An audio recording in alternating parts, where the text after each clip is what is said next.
Welcome to the Company of Dads podcast, where we explore the sweet, sublime, silly, and strange aspects of being a lead dad in a world where men, who are the go-to parent, aren't always accepted at work, among their friends, or in the community for what they're doing.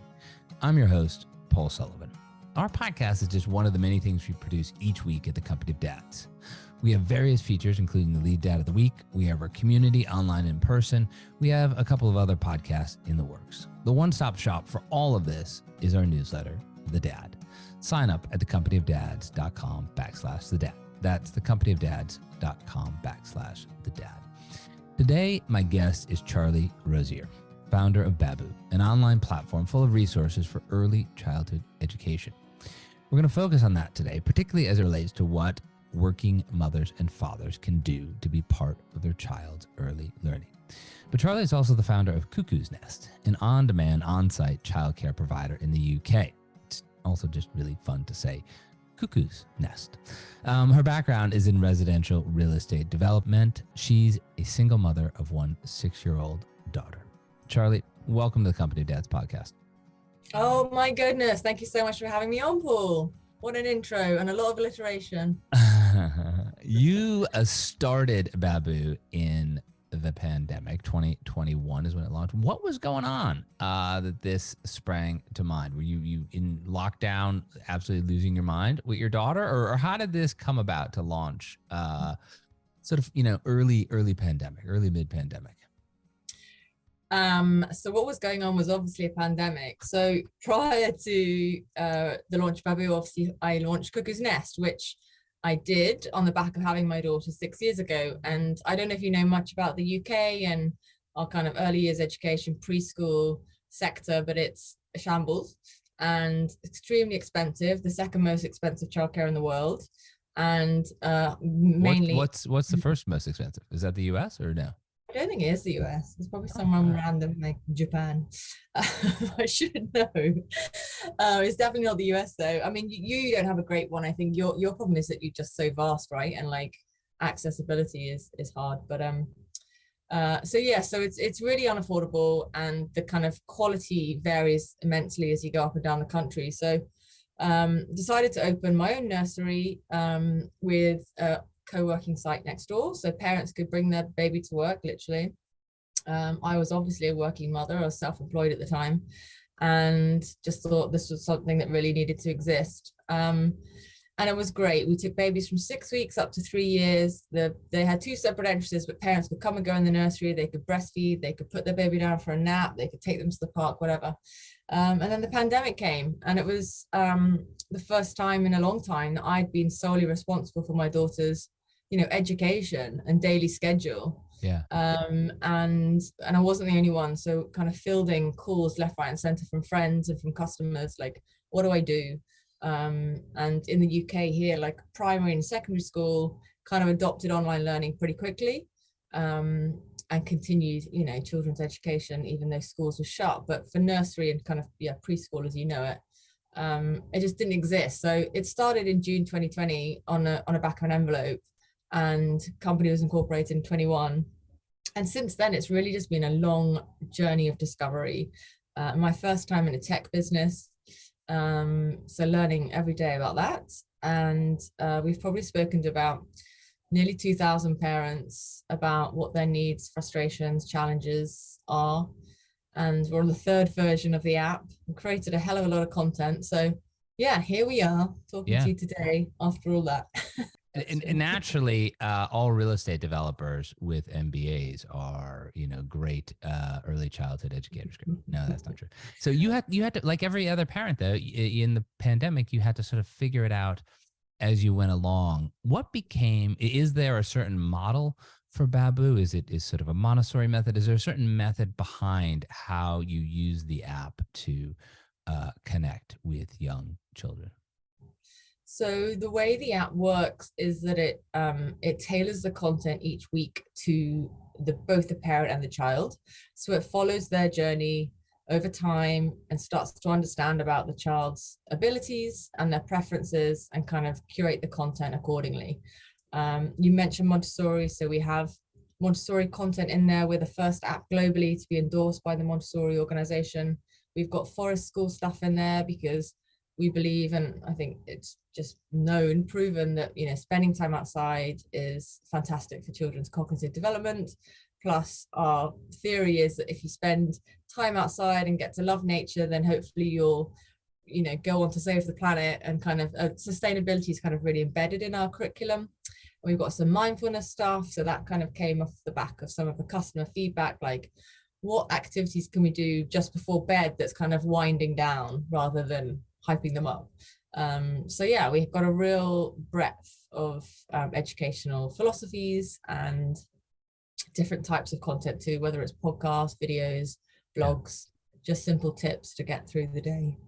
Now, yeah, as you said, it started in the pandemic when we're all trying to, figure this out. You said this is the third version of the app. How has it evolved? How is it evolving as, kids have gone back to school, parents have gone back to the office, if not full time? How has it evolved to sort of meet the way we're changing as parents and the way, children are changing as they're learning? So in terms of the product itself, it's evolved just in terms of like its functionality. Like the first vision and iteration of the app was much broader in its application, but I think what I realized is I was trying to do too much. So we've kind of scaled it back to being this kind of really high quality tailored content platform essentially. But in terms of how kind of parents and carers and children's lives have evolved since the pandemic, I mean, every child under 3 globally is a pandemic baby, right? They have suffered in one way or another, be it from being older and being in lockdown, or being born during the pandemic and kind of lacking some of those socialization benefits. So parents are quite rightly concerned about lost learning and just, I think, everything that's coming out in terms of just awareness of how important the first 5 years of a child life is, that parents are just, we're all full of anxiety anyway. We worry about our kids from the minute they're born. There's research that says that we're spending about 37 hours a week worrying about our kids, whether that's about their education, their mental health, logistics, childcare, whatever it may be. So I think that's just been heightened since the pandemic, and parents just want to do more, which is a good thing, because there is a lot of data that says nothing beats a parent's involvement in their kids' education in terms of outcome. But wait. So 37 hours a week we're worried about this? So that's, it's apparently like 5 hours a day, give or take. It's like another full-time job. Wow. Now I'm worried that I'm not worrying enough. Maybe your family's perfect. Or maybe your wife's doing all the worrying. Come on, man. This is Company of Dads. I'm the lead dad. We I lead the worrying in our house. I think about this. Every baby under 3 is a pandemic baby, but my youngest daughter will be 6 in May. So subtract 3 years, meaning she was almost 3 when this happened. And she's a fairly social kid, but she has the fewest friends of all 3 of my daughters. Not that she doesn't, not really crazy about Play-Doh. She got sicker than anybody else when she went back to school and took the mask off. But she's also probably the most tech savvy. But I remember, when it all started at the nursery school she was going to, they did their best. They said, okay, what are we going to do? The older kids, they could flip a lot of stuff online, and they tried to do something. And it didn't really, it wasn't good or bad. It just wasn't super successful. How do you, how have you created Babbu in such a way that, children are able to get something, parents and children are able to get something from an app when they are as young as they are? You're targeting kids before age 5. And so these are not, high school kids. How have you created the app to make sure that it's really connecting in an effective, positive way with our youngest learners? So I guess the big kind of caveat or kind of thing to make clear is the app itself is for an adult. It's for a parent or a carer. It's not directed at the child. It's not another game that they can engage with that's, I don't know, helps them with maths. It is a content platform which provides activity ideas to the parent, which cover 7 areas of learning and are actually broken down into about 560 different milestones between the ages of 0 and 5. And so the idea is it's from 15 minutes a day. You can play with your child. It's about being a present parent, about spending quality time with them that they'll always remember. It's using stuff around the house that doesn't cost much or anything at all. And it's just meant to be like bringing the joy back into being a parent and bringing fun to early learning, basically. Yeah. Any idea what the breakdown is between fathers who are using the app and moms who are using the app? I'm actually super surprised. I mean, I couldn't tell you right off my head the statistics, but I would say almost 50-50. We're seeing a really strong take up from dads. I mean, we are conscious of dads. And again, you know, so much research that shows the impact of a dad's involvement in their child. And if they're active and they're present, then that has a beneficial impact, which I guess you could say is obvious if two parents are actively engaged. But, you know, a father definitely brings something unique to a child's development. So pleased to see the uptake from dads. And I think, dads, especially working dads who might not be the lead dads, you know, their working patterns have changed. They spent more time at home with their kids and they enjoyed it, funny enough, and are wanting to be more involved and, you know, pushing for more time off. I mean, our paternity leave here in the UK is 2 weeks for dads, which is just so insignificant compared to what mums get. And so there's a big push at the moment to make it kind of 6 weeks as a minimum, as a statutory requirement, but we'll see. When you think about, you know, the ideas that you had when you were creating this, you know, I'm sure that you're back sometime in 2020 since it's launched in 2021. What was the difference between, you know, the idea that you had, this is what it's going to be, this is what I believe, you know, the research shows that we should give to it, and what is it reality? How has it evolved in that, you know, when you say like how people are actually using it, how are they using, you know, Babbu? I mean, it's worthwhile saying that we're still super early in our journey. So like, even though version 1, which is, you know, what's out there currently and available to use, is super basic, like I'm very surprised by the actual engagement by people. I think when you're so close to a product and you live and breathe it every day, like it's quite easy to be critical, or maybe that's just me, but you know, in many respects I'm like, God, this is not what I want Babbu to be. Like it can be just so much greater. But yeah, I mean, pretty sticky, if that's the term to use, in terms of, you know, users coming back in each week. And so the average user's in about 3 times a week. And yeah, so far reviews have been good. But in terms of where I want it to go, like it, as I said, it can be so much more. You know, we're starting to build our own community where you can kind of ask experts anything, and we kind of respond with a 2-minute video. And what I would really like to see is kind of Babbu progress more into being a diagnostic tool for some early learning disabilities and challenges like autism. But that requires, you know, scale and data. Sure. Which we're not there yet. What are some of the most popular things that parents are downloading? What are the things that you know are working, you know, really well? So our own podcast series, I think, is proving successful. We've just done a whole range of interviews with dads, and I think it's just really useful to, you know, shine a light on everyone's experiences and make you feel less alone. I think loneliness is a big part of parenting, especially in the early years. Don't tell me how many hours I'm lonely as a parent. Okay, you've already told me I need to worry 37 hours a week, which I'm worrying that I'm not worrying enough. So, all right, don't even tell me how many hours I need to be lonely. Okay, the podcast is doing well, but the podcast is doing well, and it's mainly the activities. You know, I think they're the thing that is unique to us in many ways. You know, Montessori is kind of globally recognized as good quality education, if you like, but also many families are priced out of it. So we're trying to make the inaccessible accessible. You know, and I think the way that it feels so personalized, like, you know, each week it says, you know, if your child loves getting messy, we'll give you more messy activities to do. You know, that's kind of how it works. And so, yeah, I think for dads, actually, I've done a lot of customer feedback. Like, a lot of the dads I speak to take the morning shift, and they'll be like, I'm sat there in the dark, like 6 a.m., and I'm just worried that he's bored, but I don't know what to do, Mm. how to stimulate him. So this is an easy way that I'm like, oh yeah, I've got some boxes and pans over there. I'll do this. So yeah, I think it's just we're trying to just, yeah, as I said, kind of be your wing parent, be there by Yeah. your side, kind of giving you some support when you need it. Yeah.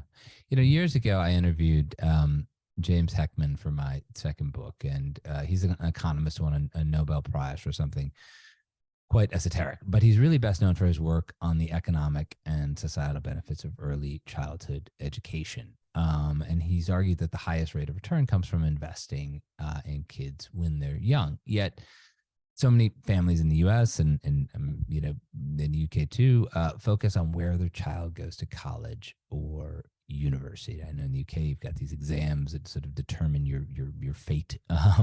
How can Babbu flip that equation, or at least make parents, working parents in particular, more aware of the value of high quality education early on? It is a challenge, and it's definitely something we've got here in the UK as well. The Duchess of Cambridge, so Princess Catherine, did a big research project, and she's like 9 out of 10 people in the UK don't know the importance of the early years. So that's definitely like a barrier, I guess you could say, in terms of market awareness. But I think that is changing. As I said, the data definitely suggests. And I guess the other big thing is like millennials, like 83% of millennials are parents, and they've all grown up with tech, and it just is a natural adoption of tech for parenting as you would use for food delivery or holiday accommodation or whatever. So I think consumer behavior is changing, but I guess our way of tackling it is kind of like making it fun, like not making it like learning, because like essentially in the early years, kids under 5, and probably to some extent even primary and up, they learn through play. That's how they learn. And so you're right that the first few years are important. It's what shapes you as a person, and the biggest thing that we're trying to instill is independence, kindness, and empathy of others, and a love of learning. And I think if you can instill those 3 things in your child very, very early on, then you probably don't need to worry about college and Sure. their future career or what's going to happen in their life, because you've instead embedded some really strong values which will carry them throughout their life. Yeah, I agree completely. I mean, this is what James Heckman found in his research in Michigan, where the skills that were most needed were not teaching your kids, baby Mozart, or alternately yelling at them in Mandarin and Spanish to sort of increase their language capacity. It was these life skills, because of those life skills of the kindness, the sort of attention, the focus. Those are the ones that carried anybody through, whether they were became a PhD physicist later on in life, or had a sort of hourly wage job. It's got them to show up at work, be engaged, be kind to their coworkers, work hard. Anything. This has been great. I want to come back and ask you, what is going on with Cuckoo's Nest? Is that has it come out of the pandemic okay as a co-working space, or are you focused most of your time now on Babbu? I took the decision in 2021 to just focus on Babbu. Cuckoo's Nest was like a beautiful business that had a real feel-good factor, just because of the community we built and the fact that we were offering just such value to people. But it ultimately is challenging to scale. And I think especially here in the UK, like it's not only that childcare is so expensive, but we have a huge problem with staffing following Brexit, and then the pandemic. Like we just are not attracting good quality staff into the sector. They can get more money working at McDonald's. So to some extent that was going to be a very challenging business, and I just felt ultimately that with a digital product we could help so many more families and ultimately scale this across the world. Charlie Rosier, thank you for being my guest on the Company of Dads podcast. I always give my guests the last word. So, final thoughts for, working moms and dads listening to this on how, Babbu can help them and help their children. Thanks for the last word. I guess my one piece of advice to parents is try not to overthink it. That statistic about 37 hours a week, I definitely worry, and I did do a mind map of my worries the other day, and it's insane where you can take yourself, with a worry. You can almost have kind of completely contradictory thoughts at the same time about your child. I worry that sometimes she's too confident and a bit gregarious and annoying, and then I'm is she too shy and she's an only child and she'll never have any friends? At the same time I can think those thoughts. So I think it's, there's this saying about being a good enough parent, not a great parent, and I think that's really, really true. And I'd say the other thing when it comes to your child's learning is just try and spend that 15 minutes a day without any distractions, be it the TV, the oven, the phone, whatever else, and get onto their level and play. That's the best thing you can do for them. So don't worry and play more. Charlie, thank you. And good or bad, I'm an only child, so somehow I've made it this far. I think, speaking for all lonely children, I'm not lonely. I think your daughter will be just fine. Charlie Rosier, founder of Babbu, thank you again for being my guest on the Company of Dads podcast. Thank you. Thank you for listening to the Company of Dads podcast. I also want to thank the people who make this podcast and everything else that we do at the Company of Dads possible. Helder Mira, who is our audio producer. Lindsay Decker, who handles all of our social media. Terry Brennan, who's helping us with the newsletter and audience acquisition. Emily Servin, who is our web maestro. And of course, Evan Roosevelt, who is working side by side with me in many of the things that we do here at the Company of Dads. It's a great team, and we're just trying to bring you the best in fatherhood. Remember, the one-stop shop for everything is our newsletter, The Dad. Sign up at thecompanyofdads.com/thedad. Thank you again for listening.